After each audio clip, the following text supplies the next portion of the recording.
Hello and welcome to my session for this year's Azure Back to School. In this session, I'll be giving you some tips on how to design your Azure Virtual Desktop environment from scratch, getting the building blocks right, and we'll round off with some tips and tricks to help you be successful. Before we get into the session, I'm going to point you to the Azure Back to School website, where you'll find this year's schedule, a full list of speakers, and also links to sessions from previous years. You can search for the hashtag Azure Back to School 2023 to find all of this year's sessions. Most importantly, I want to give a big shout out to Dwayne and Derek for continuing to organise this amazing community event. A little bit about me. I'm Michael Durkan. I'm an Azure Cloud Architect based in Ireland and have been a Microsoft Azure MVP since April 2023. I hold multiple Azure certifications, including the Azure Virtual Desktop Speciality Certification, and enjoy contributing to events as a speaker and blogger. You'll find me blogging on my website at michaeldurkan.com. Let's start with a quick intro describing Azure Virtual Desktop, which is a desktop and application virtualization as a service in Azure. You can run personal or pooled multi-session Windows 10, Windows 11 desktops, and also have the capability to run multiple desktops or remote apps from a single workspace from different underlying operating systems. And that's from Windows 10, 11, or Windows Server. There is full support for Microsoft 365 Apps for Enterprise, which is built into Azure Gallery images, and you also have built-in auto-scaling for on-demand capacity and cost management.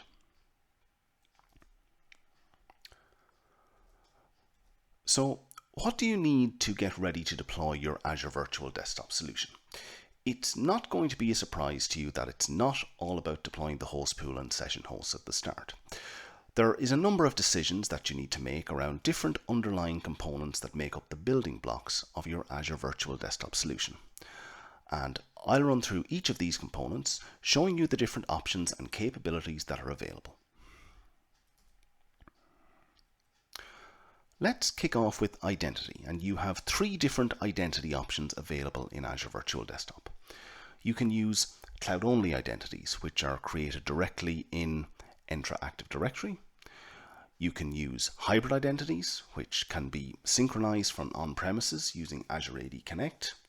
You can also directly connect using Azure Active Directory Federation services, or you can use Azure Active Directory domain services. Finally, you can use your on-premise Active Directory domain services as an identity also. One thing to note, if you are using cloud-only identities with Entra AD, there is no B2B, B2C or cross-tenant support built in. So if you have external users that need to use your Azure Virtual Desktop environment, you'll need to create accounts for those in your Entra AD tenant, and we'll look in later to see how you can enroll those users and bill them for their use of Azure Virtual Desktop. When it comes to networking and security for your Azure Virtual Desktop solution, there is a wide range of options available.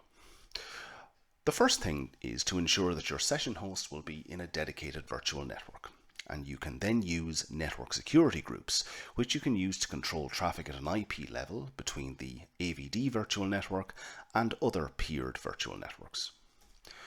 You can also use application security groups to group session hosts together and assign policies to these groups. Having your Azure subscription built as per landing zone and well-architected framework design recommendation means that you'll have a hub and spoke network architecture. And this means that you would have routing tables on each of your spoke networks with user-defined routes that route all traffic back to an Azure firewall. And of course, all of these components can be managed using the Azure Virtual WAN solution. Finally, you have the recent announcement that Azure Private Endpoint can be used to control what virtual networks you can connect to your Azure Virtual Desktop solution from.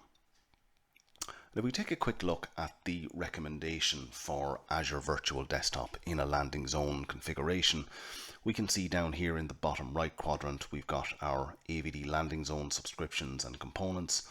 If we just blow this up a little bit, we can see we've got our Azure firewall, and we've also got all of our AVD components here in their different networks, and we've got our shared services down below.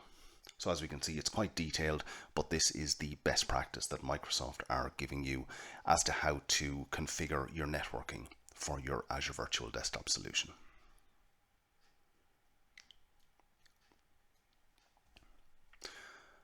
The next component we'll look at is logging and monitoring, and it's recommended that you onboard your host pools, workspaces and session host to send all logs to a log analytics workspace. By default, this will provide you with detailed logs and metrics to measure connection errors, session duration, logon times, bandwidth and health checks. You can also install the Azure Monitor Agent on your session hosts to provide you with guest OS logging, which will give you a full overview of your entire Azure Virtual Desktop deployment at both platform and OS level. And if we take a look here at this screenshot, we can see there are multiple queries that are built into Log Analytics specifically for Azure Virtual Desktop, and you can of course use KQL to design your own queries based on your requirements. The next component to look at is managing users' profiles, and for this you'll use FSLogix, which is built in to Windows 10 and 11 multi-session images in the Azure Gallery. FSLogix uses profile containers, which are virtual hard disks that contain each user's profile. You can choose to either have a full profile stored in the container, or you can have an ODFC profile, which contains all of the user's profile information from their Microsoft 365 enterprise applications such as Outlook, Teams and OneDrive. As for the profile location, there are two registry options that you can use to control where the containers are located. You can use VHD locations to specify a single location, or Cloud Cache if you want to have a profile stored in multiple locations, which would provide high availability for your solution.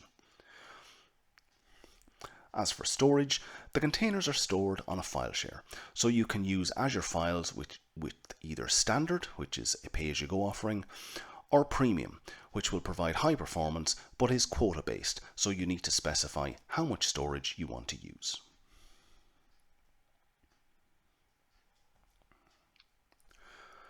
Next up is licensing, and there's two ways that you can do licensing. You can do it for your own organization's users, and you can do it for guest users. Let's start with your organization's users, and in most cases you will have Azure Virtual Desktop usage rights already available as part of your Microsoft 365 license suites. And the two main ones that we're interested in here is the Microsoft 365 E3 and E5 and the Microsoft 365 Business Premium, which are the most common SKUs that are out there in use. You can also use existing RDS CALs if you're running a remote desktop services environment using Windows Server 2012 or newer, and those CALs need to be per user or per device based. From a guest and external user perspective, things are done slightly differently. You need to enroll for something called per user access pricing at subscription level in your Azure Virtual Desktop service. And what happens here is you're basically telling Microsoft that you have got external users using your Azure Virtual Desktop hosts. As I said, these are enrolled at subscription level, and they are billed monthly to Microsoft on a per usage basis. So for desktops and apps, it costs €10. If you're only using remote apps, it costs about $5.50. Again, there is no B2B support, so only local intra-tenant users can access. So even if you've got external users who want to access your Azure Virtual Desktop environment, you need to actually create them locally on your Entra directory service. As we can see here, quick look at this screenshot. If you look down in the Azure Virtual Desktop environment, down the bottom left there, you've got your per user access pricing under licensing. And what you simply do is pick your subscription, click on your little ellipses and you just click on enroll to enroll your subscription for per user access pricing.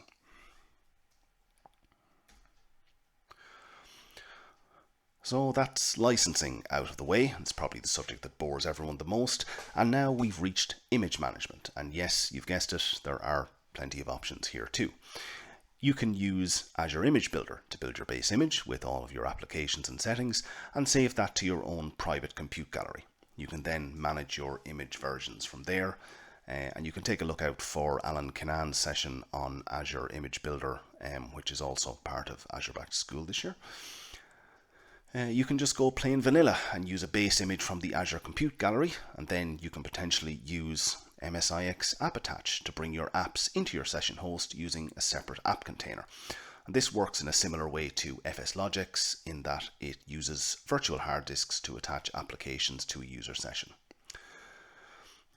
Another option which you have when you're creating your session hosts is to onboard them to Endpoint Manager, previously known as Intune, and manage your operating system maintenance, Defender security posture, and application lifecycle management from there. And we've already spoken about FSLogix for profile data. And effectively what we're trying to do by using things like FSLogix and MSIX App Attach is to make the session hosts as lightweight as possible. And by using containers to separate user data, the OS and applications, this increases security and it also ensures easier troubleshooting if something goes wrong. So we finally reached the point where we can pick our VM SKU, and all of the building blocks and decisions you've made to get this far on our decision matrix have gotten you here. And picking the right VM SKU is by far the most important choice you make. Now, you'll need to know what sort of performance demands your users will place on your session host VMs, and even if you go for personal desktops for all users, these will need to be sized correctly.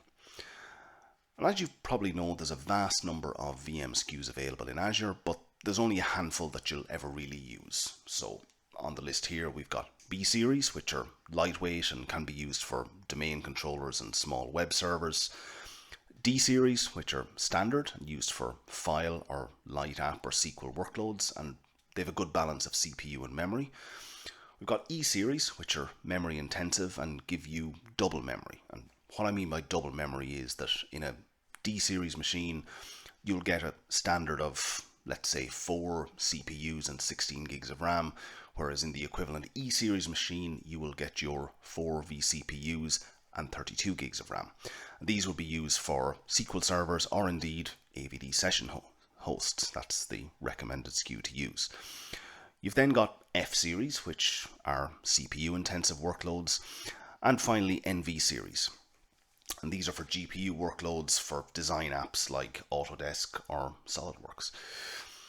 Then, once you've picked your VM SKU, you have to pick a disk type. As we know, in Azure, you have 3 types, which are standard HDD, standard SSD, and premium SSD. So you'll need to choose the one which fits your workload best.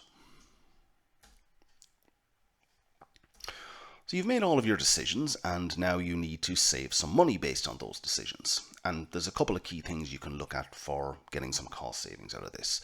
So the first thing is which delivery model should you use? Do you go for personal or pooled or both?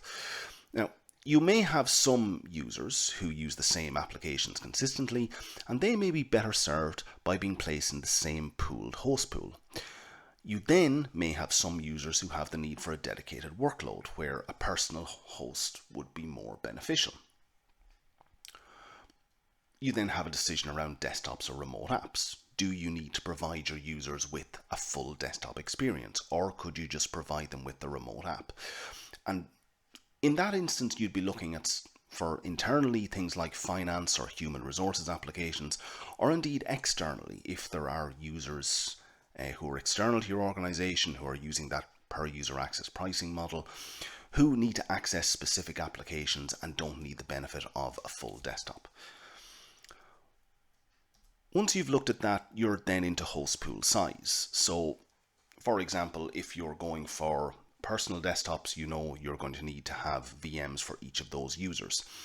If you're going for pool desktops, the choice and decision then is, how many session hosts do I need and how many users can I pack on per session host? So that really depends then on your SKU. So if you go for a low-level VM SKU and try to pack 25 users onto it working concurrently, that's not going to work and that's going to have performance issues. So you need to size your host pool and size the amount of users you have in a way that you're not going to affect performance and you're going to keep everyone happy.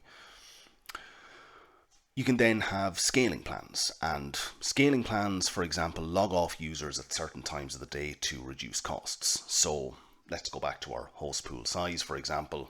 Let's say we've got 100 users and we want to have 10 users per host.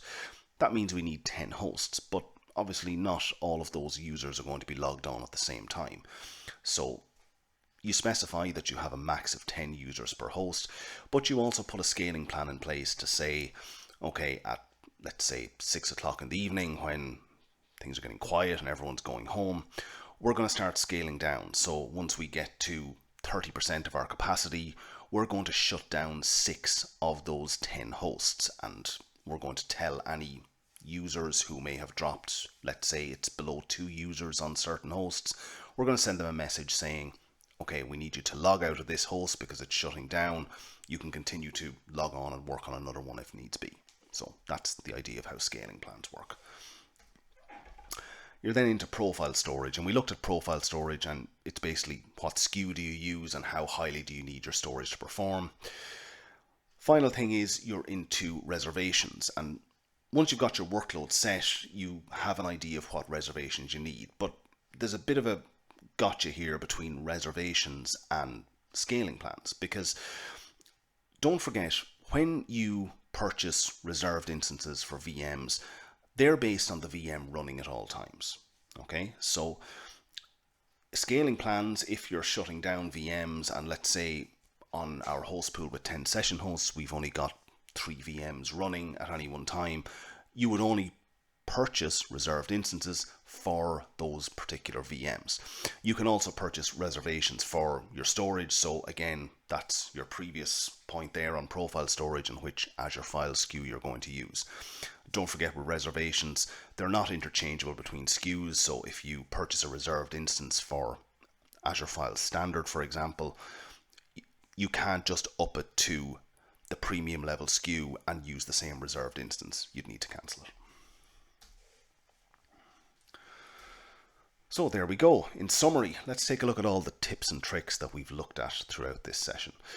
So first of all, it's around identity. You've got all your different identity options, but it's really advisable that you use a single identity model, and you're going to have to do it anyway per host pool and certainly per workspace as well. So don't forget, you can have multiple host pools talking back to a single workspace where your users get presented with their desktops and their applications, but it's better to have a single identity. Don't put Entra AD only on one host pool where it's presenting desktops and then put Active Directory domain services on another host pool that's presenting apps, and you present them to the same workspace, because that's just not going to work. And it's going to confuse your users. So pick an identity model that you're going to use from the start. One thing with scaling, okay, and we talked about scaling, and you've got, your auto scale to turn off your machines when they're not in use. There is no scale out or ramp up auto scaling built in here. So we looked at our host pool with 100 users. If you have 110 users and you potentially need more hosts, it's not going to just automatically create more hosts for you, okay? It doesn't work like other services where it automatically scales out and creates more instances, such as VM scale sets, for example. For scaling, there's no scale up auto scaling built in either, so you can't just go up in VM SKUs if your performance drops to an unacceptable level. You'd need to actually shut the VM down, up it to a different SKU, power it back up, and obviously that's going to cause disruption for your users. There is no mix and match of personal and pooled hosts in a single host pool. So if you are building your host pool, you need to specify whether it's personal or pooled. And you can have multiple users assigned to different host pools and different workspaces if you please, but that's just something to consider when you're doing your design. This is a big one that I see a lot. Don't assume that putting a premium SSD on a B series VM is going to give you the performance you need, because even if you decide to go for a premium SSD and if you put it on the lowest B series machine, that particular machine and that particular SKU is limited to the amount of performance and IOPS that it's going to give you back. So if you're going for premium SSDs, put them onto VM SKUs that are actually going to match their performance, like higher level D series or E series SKUs. Don't just throw them onto a B series and think that it's going to fly, because it's not. Let's get into management. Now, management gets more difficult as your AVD presence grows and increases. And there really is only one management tool out there that can do this very well, and that's Nerdio. So you can see the amount of decisions you've had to make, the amount of, profile management, image management, all that sort of stuff. Nerdio does that very well. You can go to getnerdio.com, and just to say as well, I don't work for Nerdio. I'm not an agent or a partner of Nerdio, but I've seen the product. It's an excellent product, and it's well worth a look. Finally, you can run this locally in your own environment on premise using Azure Stack HCI if you want. Okay, Azure Virtual Desktop is supported with all of the features, all of the profile management, all that sort of stuff. And that's where I think if we go back to profile management, Cloud Cache could come in. So you could have your profiles stored locally and then a copy up in the cloud as well. So again, that's something to have a little think about. Let's have a look at a quick real world example of how AVD could help you. And let's take a look at our typical multi-site office where London is our HQ and we've got our different sites in Munich, Dublin, New York and Tokyo, which have all got their different file and email and AD and print servers there. So let's just say you were to give all of the guys in those satellite offices Azure Virtual Desktop access. Obviously, they've already got their Microsoft 365, so they've got their email in the cloud. But if you go that step further, take that away from them, all of the infrastructure in those offices disappears. Okay, that's obviously a cost-saving measure, and it helps saves on management as well of those resources. So you may have offices where there is no infrastructure, where they just come in, there's an internet connection, and they just connect up to an Azure Virtual Desktop that will give them everything they need. Now there's the big question, the elephant in the room we need to look at. Do I really need Azure Virtual Desktop, and what are the alternatives? Okay, so the alternatives would be things like site-to-site VPN, point-to-site VPN. So if you want your users to use their existing applications on their machines and just connect up to Azure services over site-to-site VPN, or point-to-site for your external people, which you don't really want to do because you've not got control over things like security and networking that they've got installed on their devices. The other option you've got is Windows 365 Cloud PC, which is available as an add-on in your Microsoft 365 subscriptions.